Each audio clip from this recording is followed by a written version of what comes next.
হাসান ভাই কাদের ভাইয়ের নেতৃত্বে আফসার ভাইয়ের নেতৃত্বে একটি বিশাল মিছিল আমাদের মাঝে উপস্থিত হয়েছেন। দৌলত ভাইয়ের নেতৃত্বে আমরা আজকে প্রোগ্রাম থেকে তাদেরকে শুভেচ্ছা অভিনন্দন জানাই। আমাদের মাঝে আরো উপস্থিত হয়েছেন সামগাঁও বিএনপির যুব নেতা আলমগীর ভাইয়ের নেতৃত্বে একটি বিশাল মিছিল আমাদের মাঝে উপস্থিত হয়েছেন। আজকের সবার পক্ষ থেকে আমরা তাদেরকে শুভেচ্ছা অভিনন্দন জানাই।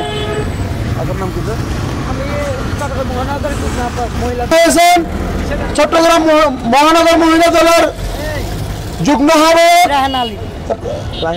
রাহেনা আলী আপা আরো উপস্থিত হয়েছেন সাতগাঁও শ্রমিক দলের বিপ্লবী সিনিয়র যুগ্ম সম্পাদক মোহাম্মদ মামুন জসিম, সাতগাঁও শ্রমিক দলের সাংগঠনিক সম্পাদক কামাল ভাই সহ অন্যান্য নেতৃবৃন্দ আমরা সকলকে ধন্যবাদ জানাই এবং সকলকে বলতে চাই আমাদের প্রোগ্রাম শুরু হয়েছে।